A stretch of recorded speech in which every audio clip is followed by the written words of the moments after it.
3,470. 3,470. That's how many miles it took me to get back home.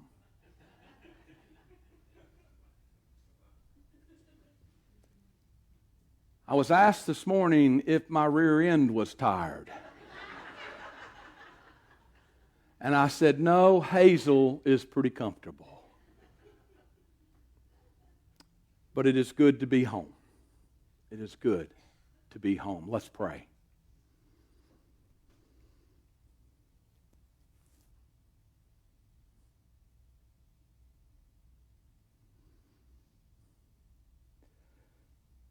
Oh God, take these notes that I have somehow put together from what you have shared with me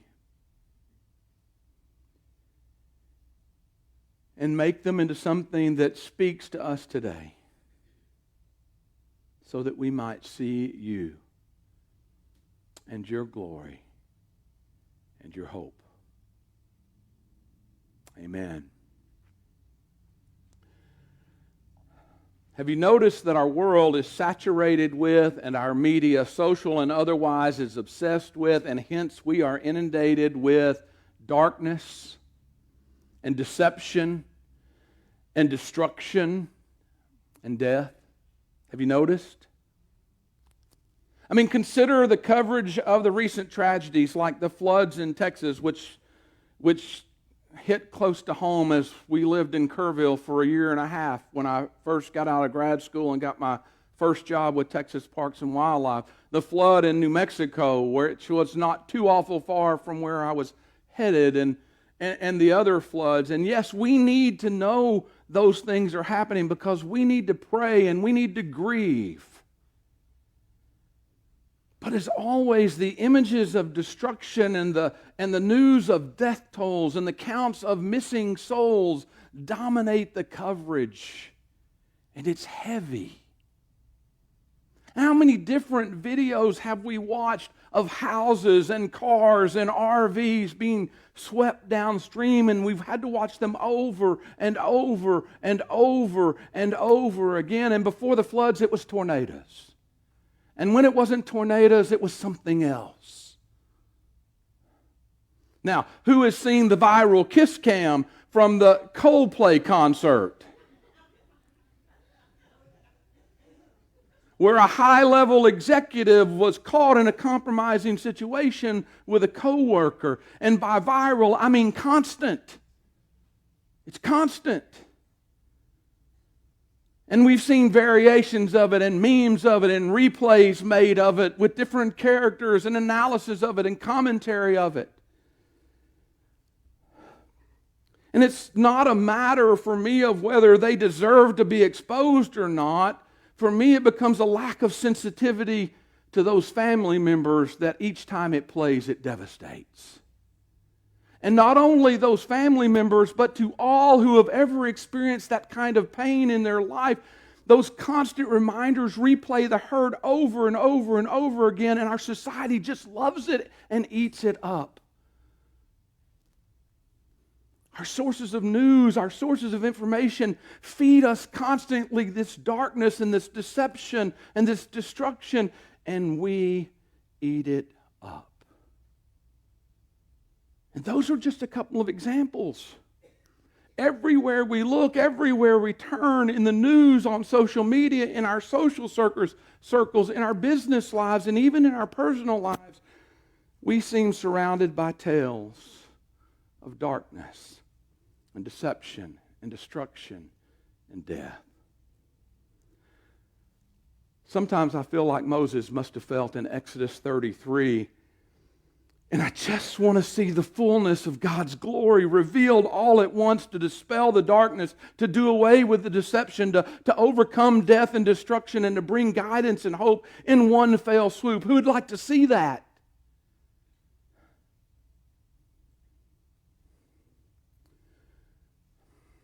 Yeah, me too. Me too. Exodus 33:18. Moses prays to see all of God's glory, so he can somehow continue to lead these Israelites. In other words, he wants to see all of God's glory so he can overcome the contentious ways of these Israelites who were content on finding darkness. And God said, I will make all my goodness pass before you, but you can't handle it all at once. So verse 22 tells us, while my glory passes by, I'll put you in the cleft of a rock and I'll cover you with my hand until I've passed by. Then I will take away my hand and you'll see my back, but my face you shall not see. That's always been weird to me. But God is saying, I'll just give you a glimpse of my glory. In 1 Corinthians chapter 13, in the middle of what we know as the love chapter, the Apostle Paul acknowledges something similar about our lives in the here and now. Reading verses 9 through verse 13. For we know only in part, and we prophesy only in part, but when the complete comes, the partial will come to an end. When I was a child, I spoke like a child, I thought like a child, I reasoned like a child. When I became an adult, I put an end to childish ways. Well, he's better than most of us. For now we see in a mirror dimly, but then we will see face to face. Now I know only in part, then I will know fully, even as I have been fully known. And now faith, hope, and love abide, these three, and the greatest of these is love. And this is the word of God for the people of God. Thanks be to God. I know, Pastor Steve, that's a pretty dark way to come back from your vacation, right? And you know what? Someday we will see, and we will know in full. But for now, we see dimly, and we only see in part. Much to our dismay, be it because of our own limited ability or God's providential design, we only get glimpses of God's glory and glimmers of God's hope. Now, I'm just going to be honest. Y'all know me. I'm not content with that sometimes. I want more than that. I want it all. I think I need it all. I think I deserve it all right here, right now. I need to see the big picture so I can know the truth and deal with everything. But I kind of feel like God plays the part of Jack Nicholson in the 1992 film A Few Good Men. You can't handle the truth.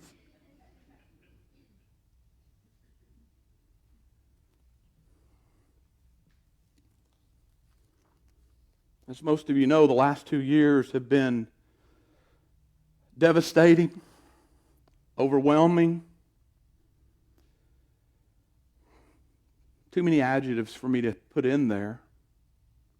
But darkness and depression and doubt and death have surrounded me. And I will be the first to stand here and admit that even as a man of faith, I have struggled. Struggled. A few months ago, I saw this thing called the Deadwood three-wheeler rally in Deadwood, South Dakota, and I started planning this trip because I just started riding a three-wheel motorcycle named Hazel. You know that by now. And as I planned, I prayed, and I hoped, and I asked that this would be my big step, that this would be the revelation of how to move forward. This would be the thing that I would come back from completely changed, revealed all the goodness and all the things that I needed to know all at one time. I've been back for 3 full days. That didn't happen. That did not happen. But what did happen is this. God worked how God promised work. How He promised Moses and how Paul understood that God works in our lives. Instead of some big, huge aha moment where the picture became clear as a bell, I was given glimpses of glory and glimmers of hope. to keep me hanging on to my faith, to keep me trusting in the one who promises that someday I will know in full, someday I will see him face to face, someday I will understand why things happen the way they happen, someday. Someday.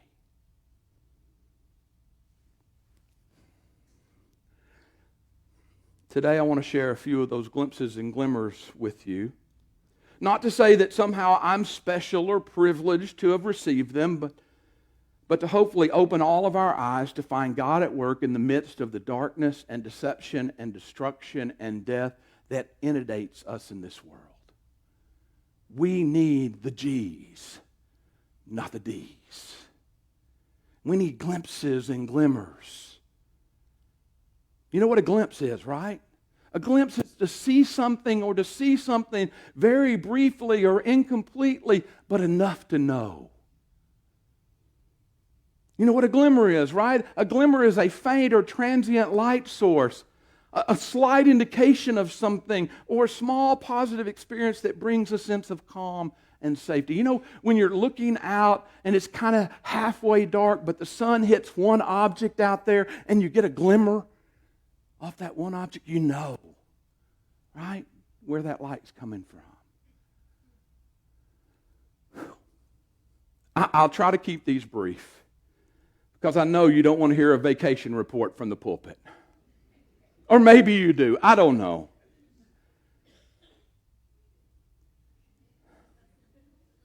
I'll also say this. Throughout my trip, I witnessed the handiwork of God in the beauty of creation. I mean, it was incredible. It was incredible. It was great. But that's not the focus of the glimpses and glimmers that I received that were most important over the past 2 weeks. I've got them numbered. If I feel like I'm going too long, I may throw a number or two out. If not, stick with me. Number 1, I got to see Miles, my grandson, twice. Once on the way out and once on the way back. And I don't care who you are, I'll tell you, seeing Miles is a glimpse of God's glory and a glimmer of hope for me. Because I know that in that child, his Mama Marie lives on. It's a glimmer of hope every time. Every time. 2, my first full Monday. I'm not even going to talk about the severe storms in my first night in a tent in 30 years. In the first night in my new tent. The 2 severe storms that had 75-mile-an-hour winds in the Badlands. They call it the Badlands for a reason, apparently. Number 2, on my first Monday in Deadwood, South Dakota at the rally, I was feeling pretty alone in a crowd of about 600 people. I knew no one. No one. And no one knew me. I was getting ready for the first group ride out to Spearfish Canyon. If you ever go to South Dakota, ride through Spearfish Canyon. It's amazing. I was getting ready for the first group ride of about 50 trikes, 3-wheel motorcycles of all sorts. And a man next to me says, "Hey, were you riding on I-90 yesterday?" That goes from the Badlands to Deadwood. I said, "Yeah." He said, I thought I recognized you. Did you have a trailer on yesterday?" "Yeah, I had a trailer on yesterday. I took that off so I didn't have to carry it around with me everywhere I went because the lights weren't working on it. I didn't want a ticket." So I said, "Yeah," and we started talking, and he said his name was Terry. His wife walked up. Her name was Rhonda, and I said, "Where are y'all from?" And they said, "Southeast Oklahoma." I said, "What do you mean by Southeast Oklahoma?" And he said, "Muldrow." We were 1,100 miles from home. Homes that we are 10 miles apart when we are here. They know Fort Smith. They know where St. Paul is. They know the town. They know the church. And we're 1,100 miles away from home, and we meet, and we strike up a friendship, and we ride that first ride together, and we ride the next ride later that day at 1 o'clock. This was at like 8:30 in the morning. To Vanocker Canyon. We ride that together, and we begin to converse about life situations and family and things that brought us there. And it was like I found somebody to be at home with. It was a bit of God's glory, a glimpse and a glimmer of hope. Now, on the second ride that day to Van Acker Canyon, there was a couple on another Honda Goldwing Trike like mine. There was only like 14 or 15 of those in the hundreds that were there, who were right in front of me on this ride. And they seemed a little bit snooty and uppity. They didn't care about anybody else. They were just doing their own thing, and I was right behind them the whole way, and I was, you're supposed to do this, you're supposed to do that. We get through with the ride, and we come back to the place where we all gather, and we're standing there next to each other, and they mentioned my Honda Goldwing, so I talked about my Honda Goldwing and their Honda Goldwing. They said they were from South Dakota, about 300 miles away. Guess what? They ended up being very nice people. And I told them I was going back to spearfish that afternoon because when you're on a group ride, you don't get to stop and take pictures. Y'all know me. Photography, right, Dave? Sometimes you just got to take pictures. I had to go back to spearfish on my own so I could go to these places and take pictures. And they told me about a place to eat at a little intersection called Cheyenne Crossing. They said, you got to eat there. It's the best food around. Okay. We'll just leave that right there. But from thinking they were uppity and snooty to realizing I had a friendship that we could develop. So my solo ride to spearfish that same afternoon, and to Rough Lock Falls and to Bridal Veil Falls. I didn't walk into spearfish. I didn't have time to spearfish falls. But on that ride, I'm at Rough Lock Falls. There's a group of scientists. And they're of all nationalities. I didn't know they were scientists. I just saw this big group of people, and some of them were talking in Chinese, and some were in Korean, and some. It was kind of wild.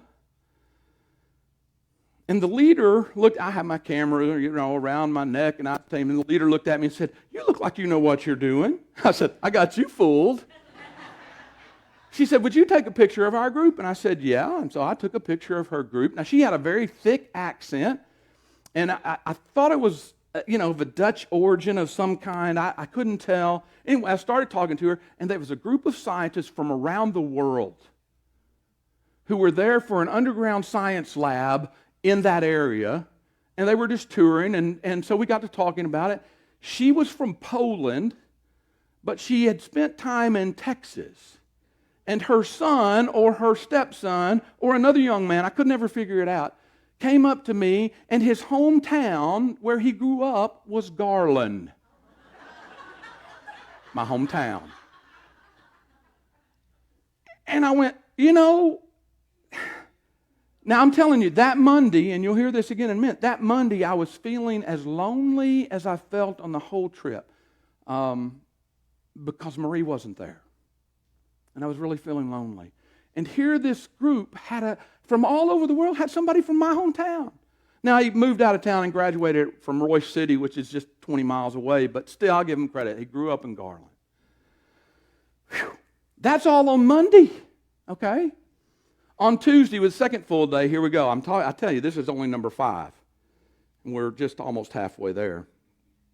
Tuesday, the second full day, which was our ride to Devil's Tower, which was an amazing thing, to have 150 trikes riding in a single file line down the interstate to Devil's Tower. I mean, first, I was toward the back because I was in group 3, which our leader got us lost, but that's beside the point. I was not the leader. To look 2 miles ahead of me and see trikes was amazing. It was amazing. Well, after that, and I stayed at Devil's Tower. They went somewhere else, and I went up on my own and went to lunch and spent time at Devil's Tower when they didn't. But that night, after that ride to Devil's Tower, we had a pie and ice cream social at the gathering spot. And I was there, and I was sitting by myself listening to the band, which was named Badger Horse for some reason. I don't know why. And this man came up and said hi to me. I'd never seen him before in my life. He said hi to me, and he walked around behind me, and he grabbed a chair, and he came, "Mind if I sit here next to you?" No, I don't care. I'm sitting here by myself listening to music. Why would I care if you sit next to me? He sits next to me, and we start having a conversation. And he's from a place called the Platte Creek Lodge and Guide Service, where they do hunting trips and fishing trips, guided hunting and fishing trips, which I think is pretty cool. So we're talking about that. And then he goes into how they've turned that into ministry and how it started as a ministry to pastors who were burned out or stressed or depressed or going through hard times. It was then I told him, I'm a pastor who's bordered on that more than once. And then he started talking about how he stretched that ministry from pastors who were stressed to people who were in hospice situations to grant their last wishes. And I was like, God, you're amazing. Now, he would be more amazing if this guy called me out of the blue and said, I'd love for you to come on a pheasant hunting, smallmouth walleye fishing trip. But just that conversation was an affirmation of what I do in ministry. Okay, number 6, Wednesday. I'm going through Custer State Park. It's a solo ride because there wasn't anything I wanted to do that day, and I wanted to do a lot of stuff on my own. I'm that way. One of the reasons I went on this trip is to take care of me and do what I wanted to do. So I'm going through Custer State Park where there's supposed to be all these buffalo and all this wildlife. I'd seen 4 pronghorn, 1 deer, and 3 or 4 buffalo right close to the bison center that was there. I hadn't seen much else. I was riding up, and there was a real pretty hill and a little pull out, and I turned off just to take a picture of the scenery. And this guy in this old truck just stops out of the blue, didn't know who I was, what I was looking for. He says, hey, you want to see some buffalo? You need to go back down to that dirt road there, Oak Draw Road. Go about a half mile, there's a herd of buffalo. Well, it's about 3 miles down the dirt road on a motorcycle, but guess what? I saw my first herd of buffalo in Custer State Park because a stranger just decided that it was necessary for him to say, you want to see the bison, you go down that road a ways. I mean, I wouldn't have found them without him. I was headed another way where they had told me another herd was that I couldn't even have gotten to. But I was headed there. That was Wednesday. Thursday, we had the big day, had the light parade through Deadwood. That's where all the trikes light up their trikes. A lot of them have LEDs and underglows and all that stuff. I don't have that on mine yet. My trike guy really wants to put them on there when I get all the electrical stuff fixed, but we'll see. Anyway, and you ride through this parade through the historic city of Deadwood, and there are people lining the streets and cheering, and it was pretty awesome. After that parade, I went back to a hotel, and I pulled into a parking spot, and right beside me pulled in this couple on a Harley trike that was a 2-tone blue. Oh, my God, it was beautiful. So they're right here, and I just said, hey, that is a beautiful color of blue on your trike. He said, thank you, and we started talking about our trikes, and he asked me about mine, and I told him that I just recently purchased it last fall, and I had just started riding, and that this trip was going to push me over 12,000 miles since October, and they were pretty amazed. And he said, why did you choose to do that?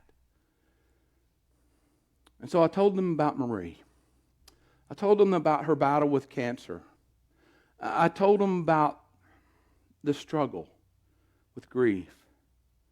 And I told them that Hazel was a road to healing for me. And I told them about this pink glass that goes with me everywhere now, that was hers, that is now inscribed in her memory. And the lady looked at the cup and said, what was your wife's name? And I said, it was Marie. And she teared up and she said, can I hug you? I said, sure. And as she hugged me, she said, my name is Marie. And I said, what's your middle initial? And she said, L. I said, what's your last initial? And she said, well, it's something. And the guy chimed in and said, yeah, but when we get married, it'll be P. And we cried together in Deadwood, South Dakota, 2 strangers that did not know each other. And it was a glimpse of God's glory and a glimmer of hope again. Are y'all tired yet? Because that's only number 7. I think there's 11, okay? So we're getting there. I stayed 1 extra night in that hotel, but they couldn't give me Saturday night because they were full, so I had to go camping on Saturday night. So Saturday I went out and found a campground, set up my tent. No severe storms this time, but It was the coldest 60 degrees I've ever camped in my whole life. But as I was setting up camp and getting ready to go to my blues festival, a couple pulls in next to me and starts setting up their tent next to me. Their names were Darren and Kay. And I'm not sure which one of them it was, but one of them had a sister. I think it was Darren's sister who showed up, who had two young boys, probably 3, 4, 5, something like that. No older than 5, and one little girl who was probably 2, Rhett, Roan, and Cedar. And somehow, these kids, you know how it is, and I began to hit it off. And they were going fishing at the little lake that was behind, and so we talked about fishing, and then I went to my blues fest, and they went fishing and did all their fun stuff. Well, the next morning, Sunday morning, when I woke up, I was outside just getting things ready and packed up to go because I had a long ride that day. And the little boys came out and they were telling me about their fishing trip, and they were looking at my motorcycle, and they were like, wow, that is so cool. I said, have you ever sat on a motorcycle? No. So both of the boys got to sit on the motorcycle. And this mother of 3, who I was assuming was a single mother of 3 just based on the conversations we had, just was overwhelmed that a stranger would love their kids that way. And I was overwhelmed that they would let me. And again, it was one of those things that was a glimpse of God's glory in the middle of nowhere. This couple from South Dakota, whose sister was from North Dakota, meeting right there in the camp spot next to mine so that we could build a relationship in less than 24 hours. Number 9. In Granby, Colorado. Anybody ever heard of Granby, Colorado? Granby Lake? Yeah, okay. It's in the middle of nowhere. Middle of nowhere. I had gone through Rocky Mountain National Park, had dropped my camera, broke it, whole nother story. I was devastated. I was feeling pretty yucky, even though it was great scenery. I was loving the scenery, but halfway through, I got some pictures of some elk up on the ridge, stopped to take pictures of some flowers, clicked my zoom lens in and picked up my zoom lens and camera out of my bag, and it wasn't clicked in good, or it hit the button to release it and the camera fell to the concrete. I was devastated. It'll be 6 to 10 weeks whether I know that camera is repairable or not. A new one is already on the way. I can't live 6 to 10 weeks without my camera.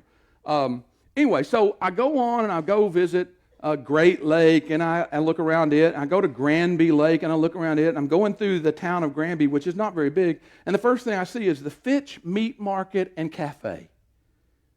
F-I-T-C-H, Fitch. It was about 1:30. I was hungry.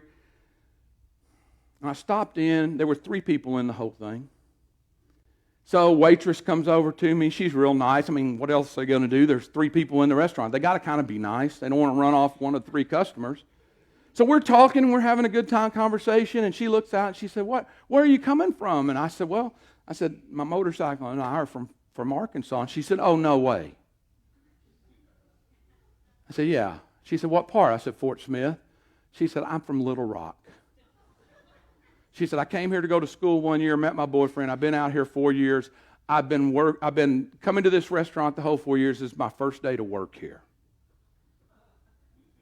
I said, well, I lived in Cabot for 4 years. She said, I know exactly where Cabot is. I know exactly what Cabot's about. And we had this incredible conversation, me and this young girl from Little Rock in the middle of Granby, Colorado. And I was like, God, thank you, because I needed something to pick me up. Number 10, we're almost there. Number 10. There's this thing called Bunka Biker Network. Anybody ever heard of Bunka Biker Network? Nope. No. It is a worldwide network where people who have motorcycles offer services to other people who are traveling on motorcycles, like lodging. Sometimes they'll let you stay in their house, or if they have a guest room or a guest house, sometimes they'll let you camp in their yard. They have space where you can set up a tent, whatever. Sometimes they have mechanic stuff. They have a shop and tools, and if you need work on your motorcycle, it's worldwide. I was in Fort Collins at the Boyd Lake State Park the night before, and I was looking at it. I'd looked at it a little bit before. There was one place somewhere close to where I wanted to be the next night, and it was a real nice description. talking about there was a house at 9,100 feet elevation, and you could camp in the woods in the back, and there's all kinds of wildlife, or you could camp on the upper deck if you didn't want to camp down in the woods, and da-da-da-da-da. So I said, you know what? I've never done this before. I'm going to take a risk with Bunka Biker. So I texted, and there's those guidelines for how you text and what you do to make that connection. So I did that and immediately got a text back from the lady, and she said, we'd be glad to host you tomorrow night. Okay. And we go back and forth telling a little bit about who we are and what we're doing, and she says her husband is a retired Southwest Airlines pilot, and she is about to be retired from Southwest Airlines as a flight attendant, but she's been on medical leave for 2 years. I mean, she's going pretty detailed into their personal lives, and I've already given them a chance to look at my Facebook page because that's part of the deal. And so I write back and say, I'm a not yet retired preacher, probably not for a long time retired preacher, who was recently widowed, and we talked about a little bit in that. I left it at that. Did my ride the next day, and showed up at their house, beautiful house on the side of the mountain, overlooking Denver off in the distance. And they welcomed me in. They had a space in their garage. They said, you can pull your motorcycle and trailer into the garage tonight. We've got a car in the shop. We don't need that space. They had a truck sitting out there. I think I'm not sure that was the truth, but anyway, they let me pull my motorcycle into the garage. We visited for a while, and she said, I'm cooking chicken breast for supper. Is that all right with you? And I said, supper wasn't included in the expectations of my stay. Yeah, but it's what we do. Okay, I'll eat supper. So then after supper, I say, I need to know where you want me to set up my tent. So I'm going to go get my stuff. The guy walks out with me, and he says, you don't need your stuff.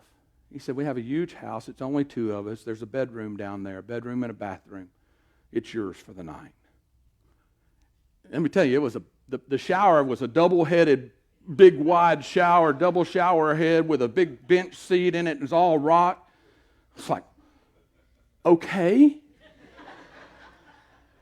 I wake up the next morning to the sunrise coming over Denver out the back window over the mountains. It was gorgeous. I get up, I go visit with Jim on the back patio, on one of the 3 decks off the back patio. And all of a sudden I smell bacon. And he goes, yeah, she's cooking you breakfast. I did a load of laundry. They cooked 2 meals. I stayed in a bed. I had companionship for the night. And they were good Christian folks who wanted to share the love of Christ with motorcyclists who needed a place to stay. Now that was a glimpse of God's glory and a glimmer of hope. Number 11, I saved the very best for the very last. This is the most important and the most meaningful one for me, and I have to preface it with this story. I'm looking to see what time it is. I'm not cutting this one out. I just need to see how long over I'm going. Last year, just about 11 months ago, on the Friday before Marie died, we decided that she needed to be in a hospital bed instead of in our bed. It had gotten to that point. So they brought the hospital bed out, and we put it in the living room at the back window, where the bird feeders were all out in the back. To that point, and I had fed hummingbirds all year, all spring, since the time they're supposed to arrive. I had seen a couple of females, and that's all I'd seen all year. Within an hour of putting Marie in the hospital bed at the back window where she could see out to the birds, a male hummingbird, a male ruby-throated hummingbird, showed up at the feeder, and he stayed off and on at our 2 feeders until she died on Wednesday. And Stephanie and I both looked at each other and went, that was our angel. That was God's presence. And I tell you that to tell you this. You remember the couple from South Dakota that they told me to eat at a place called Cheyenne Crossing? On that first solo ride on Monday when I was hurting real bad, I was emotionally hurting real bad. I was really missing Marie. I was feeling really alone. I was wishing she was there because I knew she would love it. I stopped at 7:30 p.m. at Cheyenne Crossing Restaurant. They closed at 8. It's a store and a little cafe, and they have this sign outside advertising their legendary Indian taco. I'd seen it on the first run. Then the people had told me about it, so I said, okay, I'm going there. There were no other cars in the parking lot. None. I walked into the store, and I said, there was a young girl and a young boy flirting with each other at the register. I think they both worked there. They probably were dating. You know how it is. They're high school age. And I said, look, I know it's 7:30. It's almost 8. It's almost closing time. But I said, I'm really hungry, and I need a place to eat. Would y'all be willing? Would they be willing? Oh, yeah, come on in. So I get to where the restaurant part is, and the waitress comes to me, and I say, look, I know it's 7:30. I know there's nobody else here. It's time to close. And I said, would you be willing to serve me supper? And she said, are you kidding? We're bored. Nobody's here. Come on in. Okay. So she walks me down this long little pathway down to the end of the hallway and sits me at a table facing this way and gives me a menu. And I'm looking at the menu, although I'm pretty sure I know what I want, because anything that says legendary Indian taco, I'm going to try it. So I look at the menu for a while, and I look at the different items, and she comes back, she takes my order, and she goes off with my order, and I'm looking at my phone, doing Facebook, and just killing time by myself, the only one in the restaurant. And I look up, direct line of sight at the end of that hallway is a window. And outside that window is a hummingbird feeder.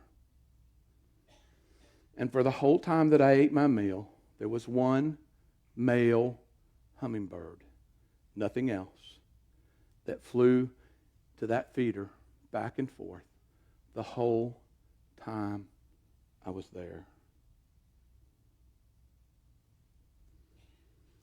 Tears streamed down my face as I ate my legendary Indian taco.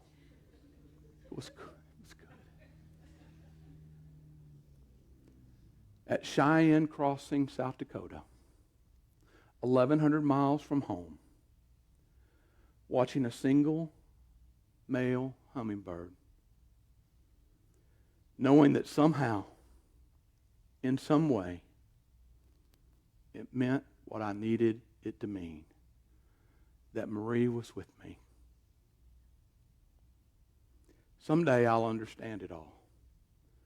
Someday I'll know in full why things happened the way they happened. Until then, all I have is these glimpses of glory and these glimmers of hope that keep me hanging on to my faith.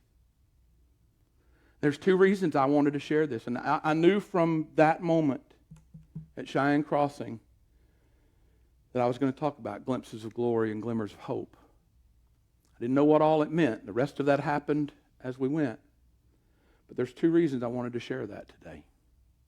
And the first one is this, that in the midst of the darkness and the deception and the destruction and the death that we see every day, all day long in our world, we might keep our eyes open for the glimpses of God's glory and the glimmers of God's hope that He has in store for us so that we can hold on to our faith. Because they're there. We just have to see them. The second reason is this, so that we might be open to be used by God to provide those glimpses and glimmers for those around us. Because if you noticed, every story that I shared, every glimpse that I received, every glimmer that I saw was dependent on someone else stepping up, whether they knew they were stepping up or not, and reaching out, whether they did it intentionally or not, or shining forth in some way. It was dependent on someone else doing what they did so that I could catch a glimpse of glory and get a glimmer of hope. Therefore, my friends, guess what? We too are called as followers of Jesus to do things in our lives that provide opportunity for others to see glimpses of God's glory and catch glimmers of God's hope. Let's pray.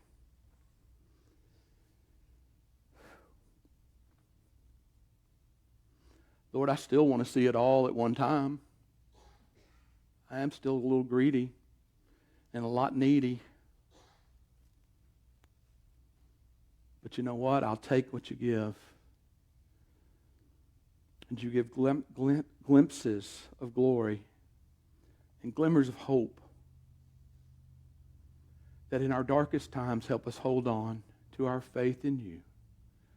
And so my prayer today for these who are gathered here and these who are hearing and watching online and those who are hurting throughout our world is that they will see the glimpses and the glimmers that bring them to you. For indeed, you are where the glory resides and you are where our hope is found. No motorcycle ride can do that. No fishing trip can do that. No food can do that. But you can, because you are God. Amen.